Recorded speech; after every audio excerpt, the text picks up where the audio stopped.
Russia is one of the most played nations in War Thunder, and there's a reason for it.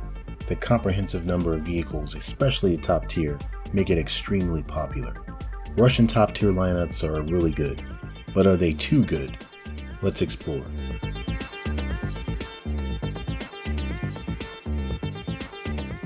Hello everyone, welcome to the channel. Glad you could join me. I'm Alpha Heavy Gamer. So let's get the bottom line out up front. We're going to explore today from a ground RB perspective if Russia is too good at top tier. Well, the win rates are definitely giving off that perception right now. I want to go through a descriptive analysis of why I think Russia wins so much, so you're going to want to stick around to the conclusion. Whether you've been here since the beginning, or you've just joined the channel, or even just stopping by, you know that I always try to stay objective, so there's not really going to be a whole lot of bias in this, just a truthful, objective look at this. So Russia mains, don't come for me. I mean, you can see from the lineup I play Russia a lot myself. Alright, so enough waffling. Let's get started. Alright, so a lot of players obviously feel that Russia is very strong at top tier, so we're going to see if it's valid at all. Russia is doing quite well compared to other nations in War Thunder right now. I've been looking at some of the statistics, and in playing myself, you can see the balance has changed a bit since last year. I mean, remember back to when the Leopard 2A6 was introduced and it was kicking everybody's butts. Germany is not doing well right now in the win rates, if I'm just using them for comparison. The nerfing of the Nords on the G91 may have been tangentially responsible for the dip, but I can't say that for sure. Some nations are holding their own though. I mean, like France, Sweden, they're holding their own, but they don't seem to be excelling like Russia. Now, if you watch my video on the best tech trees for 2022, I had Russia as the #1 tech tree to grind for a reason. Check out that video after this one, of course, if you want more details. So let's get into the meat of why people think Russia might be too good at top tier. Perhaps the main contributor to the high Russian win rates is the deep bench that Russia has at top tier. The MBT choices alone are insane compared to some nations. Russia can field the T90A, the T72B3, the T80U, and the T80BVM. That's 4 very competitive MBTs in a single lineup with very good ammunition choices now. Consider the amount of support vehicles that Russia has. They have the 2S25, they have the M version of that, the BMP3, the BMP2M, the Chrysanthema, and of course some of the best SPAs in the game. The Tunguska, rounds that off, makes it a really great ground ensemble. But it doesn't stop there. Russia has some of the absolute best helicopters in the game. The Mi-28N Havoc is already really good. Then they got the radar-equipped version, the Mi-28NM, with Vickers missiles. We have the Ka-50 Premium with Vickers missiles. And of course the Ka-52 with radar and Vickers missiles. You're starting to probably pick up on the common denominator here. These helicopters are the best because of one reason and one reason alone. The Vickers Miracle missile, which can kill tanks, other helicopters, and even fast jets.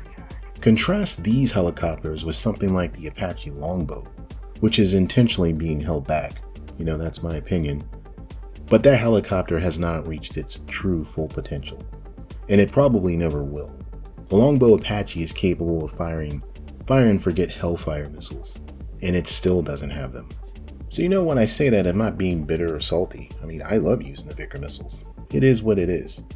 This is at least a peripheral contributor to the perception of Russia being too good at top tier. Russian helicopters can change the direction of a match almost single-handedly, especially at end game because of their versatility. So on to my next point. Although Russian close air support hasn't always been the best, and American close air support options outshine most everyone else in the game, what Russia does have access to is pretty lethal.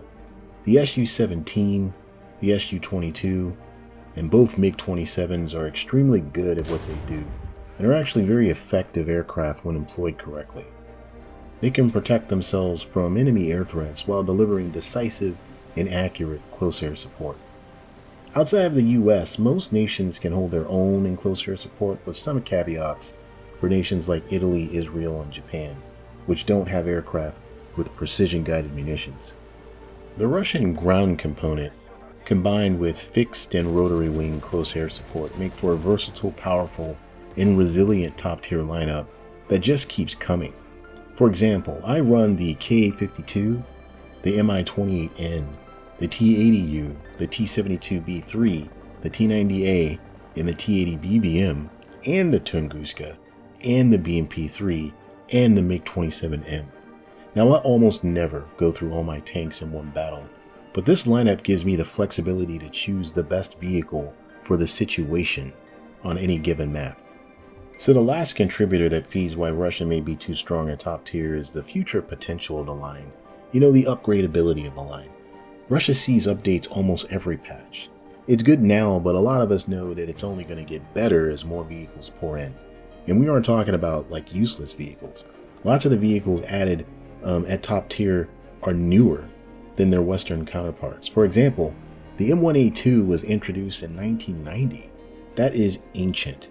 It's still a very good tank though. The Leopard 2A6 entered service in 2001.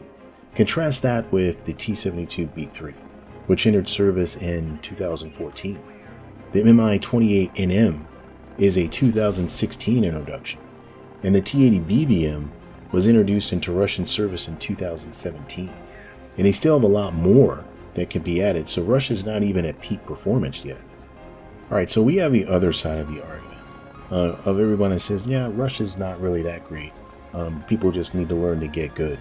So let's look at the other side of the argument. So qualitatively, other nations have equipment that is on average better than Russian equipment. I know what I just said about the M1A2 and the Leopard 2A6. They have been around a while, but those tanks are still technologically superior to the T-72B3 or even the BBM. And the M1A2 and Leopard 2A6 are certainly better than the older T-80U and T-90As. So the STRV-122, the Leclercs, the Challenger 2s, the Type 10, M1A2, and 2A6 are all arguably better than Russian top-tier MBTs. Objectively, I have to point out that Russian tanks have significant flaws compared to Western MBTs. The ammunition carousel design offers little protection to the crew, and rearward mobility is quite limited. Depression angles are generally not great either, which limits your hold down and ridgeline options. Overall, it's hard to use Russian tanks in dynamic defensive positions. Western MBTs certainly have the edge here. For close air support, as I said before, the US is very good because of the sheer amount of aircraft to pick from, and the matchmaker does put the US against Russia a fair amount of the time. Outside of the US, most nations can field either a single helicopter or a fighter with good multi-role capabilities. There are some notable exceptions though, like China and Sweden, which don't have a helicopter tech tree. You can check out my Chinese helicopter tech tree video after this, of course, if you're interested in seeing some detailed options. Alright, so back to the video. Western factions have some of the best SPAA in the game. The LVRVB 701, the Florokrod, the ITO-90M, the ADAS, and the Gepard are extremely good weapon systems that are more than capable of holding Russian rotary wing and fixed wing assets at risk. Without these extremely capable SPAAs, I think the Vickers-equipped helicopters would dominate even more than they do now. Alright, so my last point here on the counter-arguments is, all this being said, the thought that the devs have a bias for Russia to the detriment of other lines, it doesn't really make good business sense. I know it's a Russian company, but it still doesn't make sense for a balance sheet. They're trying to make money. So if, as a player, if I were to have incontrovertible proof that this was happening, I would be pretty disappointed and even a little pissed off. Players feeling that way could affect the overall earning potential of the game. Alright, so I'm going to conclude here so the video is not too long. So after all this analysis, if I'm being objective, I would have to say yes, Russia is a little too strong right now. But this is cyclical. It's transitory. Every nation gets in the spotlight and they have their time to shine. Well, almost every nation, I'm looking at you, Italy. So new vehicles are introduced to the game multiple times a year, and they change the balance of power among the different nations. I know certain nations have more to add than others, and that can prolong their time in the spotlight. But overall, there will come a time when another nation is hot. That's just the way the game works. Part of the reason the game stays fun, in my opinion, is because the meta changes very often. And I like that. Alright, and so that's the video for today. So, you guys, I know there's a lot going on in the world right now. I just want to leave that at the front step. Leave that at the door. Just want to talk about the game. So if you got any comments, I'd love to hear them, as always. Let me know what you're thinking about this. You think Russia is really too strong, or not really strong at all? Alright, I'll see you in a future video. Thanks for stopping by and checking it out.